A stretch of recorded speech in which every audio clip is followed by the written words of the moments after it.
Today, we're covering physics, probes, orientation, imaging modes, and artifacts.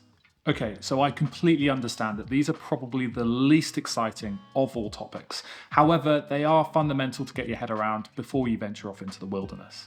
If you want to learn more about this, we have an entire chapter dedicated to it in our textbook, Ultrasound for the Generalist. Okay, I know, physics is boring, but let's just try to get through it as quickly as possible. Ultrasound probes generate sound waves that are above the range of human hearing by crystals in the probe called piezoelectric crystals. These waves then travel through the patient before being reflected by tissues of different density back to the probe. If a structure in your body is more reflective of those sound waves, then more of those waves will return back to the probe. This increases the intensity of the returning echo signal, therefore producing a brighter, whiter, or hyper-echoic image. Hyper-echoic as in more echo. An example of this is bone, which is extremely reflective, and therefore you get a very bright white line at the level of the cortex because all of the ultrasound waves have been reflected back to the probe. You can also see that there is no image below that bone because all the ultrasound waves have already been reflected. The converse is also true. Structures that are less reflective allow the ultrasound beam to pass straight through them, less waves are reflected back to the probe, and hence a darker, blacker, or hypo-echoic image. Hypo-echoic as in less echo. Look at this image of the bladder. The urine in the bladder allows ultrasound to very easily pass through it and therefore gives you a black image. In fact, when the image is this dark, it's not called hypo-echoic, it's called anechoic, as in no echo. All tissues have an intrinsic capacity to both transmit and reflect ultrasound waves, leading to many shades of grey all the way from white to black, and this is the fundamental principle of how we can visualise structures with ultrasound. Frequency is the number of times per second that the sound wave is repeated, or the oscillations per second, and it's described in hertz. Medical ultrasound uses frequency ranges between 2 and 18 megahertz. The reason this is relevant is that higher frequencies are able to provide much better resolution of tissues. However, this comes at a cost. Better resolution means that more ultrasound waves are being transmitted back to the probe, but that means that few are going deeper to that structure. Therefore, higher frequency means very good visualization of superficial structures at the cost of being able to see deeper structures. This is why we also use low frequency probes. Although you get less detail of the superficial structures, you gain the ability to see the deeper ones. This is particularly relevant when you're trying to image the abdominal organs. For example, for something like vascular access, where the target vessel is very superficial, a high frequency probe is ideal. However, if you're looking to assess a different, deeper vessel, such as the abdominal aorta, then you need a lower frequency probe. The progressive loss of ultrasound intensity as it travels through the body is called attenuation. So high frequency probes have a high attenuation, low frequency probes less so. Okay, still with me? Good, so we need to talk about probes. Probes are also known as transducers, and there are three main types that you need to be aware of: a linear, curvilinear, and a phased array probe.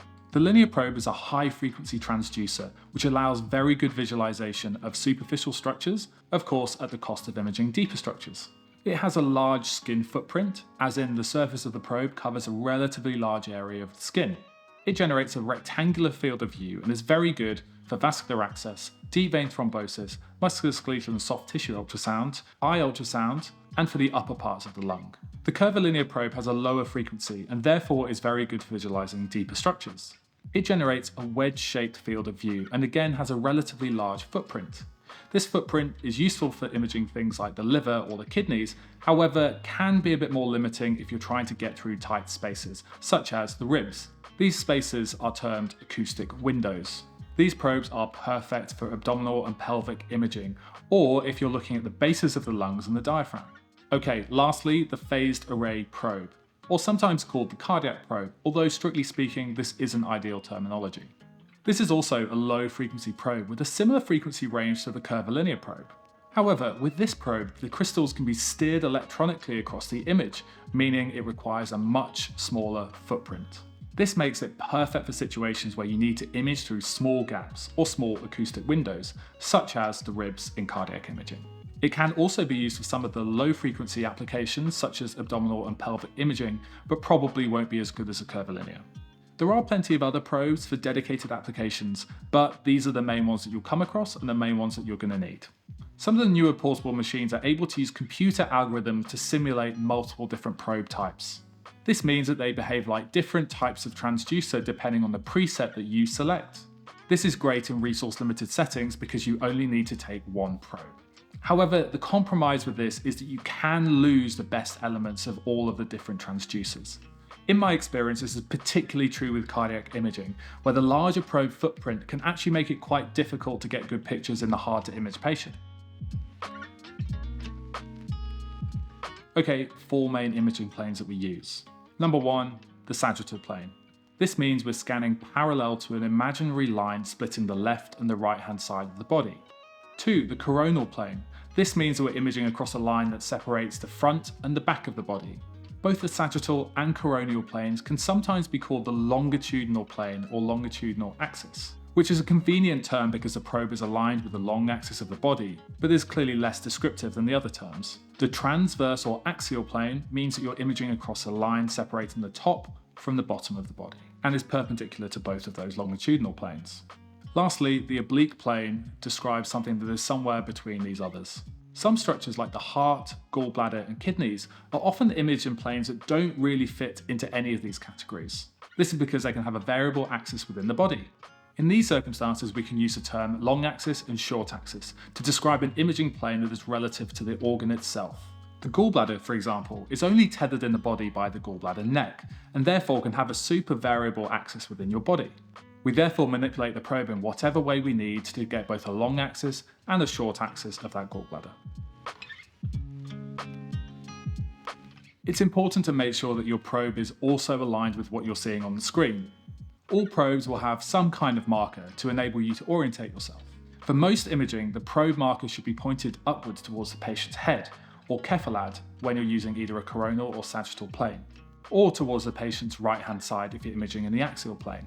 Most presets will also have a display marker, which is normally on the left-hand side of the screen, and you should make sure that this aligns with the direction of your probe marker. This means that if you're imaging in the axial plane and you slide the probe towards the left, the screen will also move to the left. This may seem slightly pedantic, but if you're doing something like vascular access, you need to be sure that by angling your needle back towards the left, you are going to be heading towards that vessel. The only scenario where the probe marker is on the right-hand side of the screen is in cardiac imaging. Unfortunately, this is kind of just how it is and is due to convention, but we'll cover this in more detail when we get to cardiac ultrasound. Let's talk about probe manipulation. Doing ultrasound can sometimes be very frustrating, and making very fine adjustments with the probe can lead to big differences on the screen.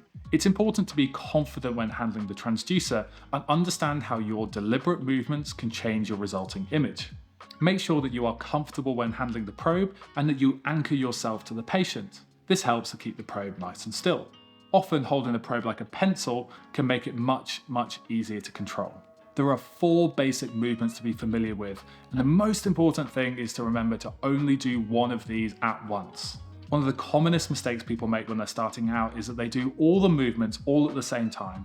They lose their image and they've got no idea how to get it back. The 4 movements are sliding, rotating, rocking, and tilting. We'll be using these terms to describe image optimization throughout the series. Sliding involves moving the entire probe to a different imaging window whilst keeping the orientation the same, or you're just sliding across the surface of the skin. This is particularly useful if you're, say, following the course of a blood vessel. Rotating the probe describes the clockwise or anti-clockwise rotation of the probe within the same imaging window. This can allow you to change between the different axes of your imaging structure, such as the long and the short axis of a blood vessel. Tilting the probe describes the elevation and lowering of the tail of the probe along its short axis. This is particularly useful when you want to fan through a structure without losing your imaging window. Rocking is similar to tilting, but moves the tail of the probe from left to right along the long axis of the probe. Again, the transducer footprint should remain the same. One last movement to discuss is compression, which is where you apply downward pressure to the skin with the probe. This is pretty much only used in the diagnosis of deep vein thrombosis, and so we'll discuss it then. So, you've selected the right probe, the right preset, and you've orientated yourself. Next, we need to actually start scanning, and for that, we need gel. Air is the enemy of ultrasound, and so we need a conductive medium to allow the ultrasound waves to go from the probe into the body. The best thing to do when you're first starting is just be liberal with the gel. This will give you a good footprint to optimize your image. Next, what about the modes? There are so many buttons on ultrasound machines that it can be quite daunting. The basic modes that we need to discuss are B mode, 2D, M mode, color Doppler, power Doppler, and spectral Doppler. B mode stands for brightness mode and is essentially what turns your returning signals into a grayscale image. Modern machines generate many B mode imaging lines that all fan out from the probe and are then reconstructed to give us the images that we know and love. Although technically speaking this is called 2D imaging, most vendors will just call this 2D reconstruction B mode.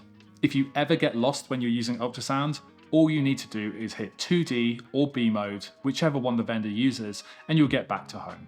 M mode or motion mode will take a single one of these B mode images and plot it against time. Because the machine doesn't need to work very hard to generate this, it gives you a really good frame rate, and so is perfect for rapidly moving structures, like valves.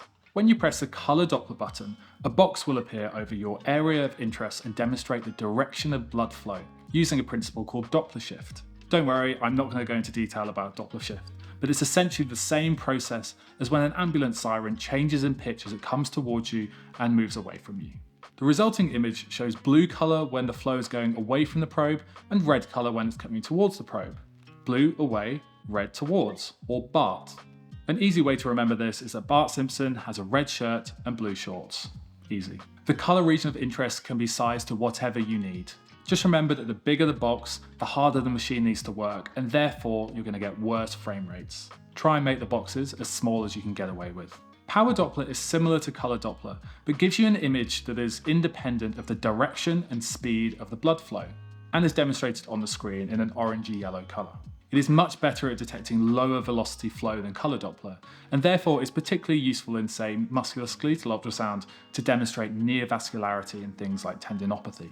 Spectral Doppler includes pulse wave and continuous wave Doppler.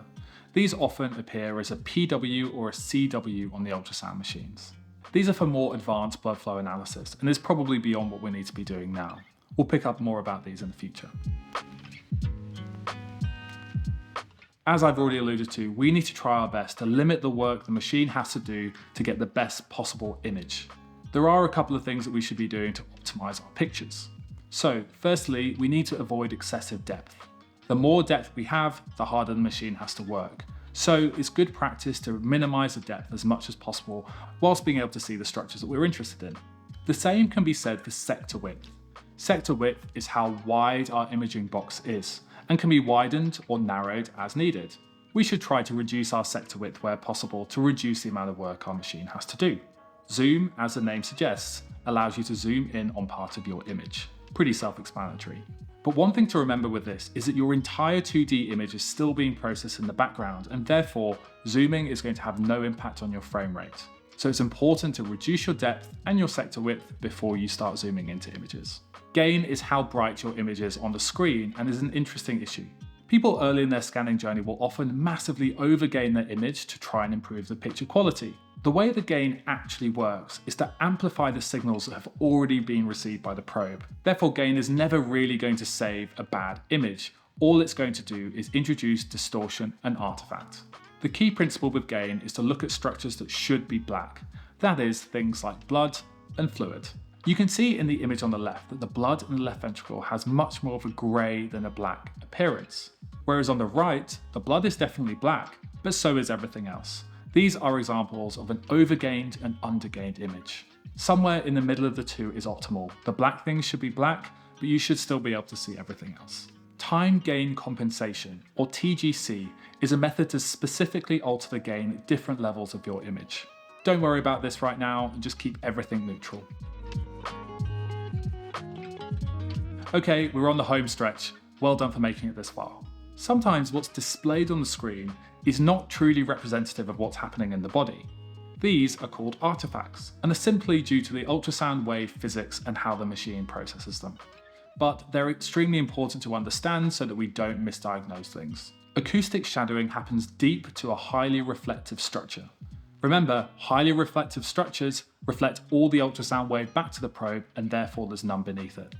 This leaves a shadow behind the structure that can be extremely useful to help with diagnosis. A key example is things like gallstones, where the presence of acoustic shadowing or a shadow beneath the stone is extremely useful to identify the stones themselves. The opposite is also true. Acoustic enhancement happens when ultrasound waves pass very readily through a structure, and therefore what's deep to the structure appears much brighter. The bladder is a common example of this, where the fluid enhances the ultrasound signal, and therefore all the structures deep to the bladder appear to be much brighter.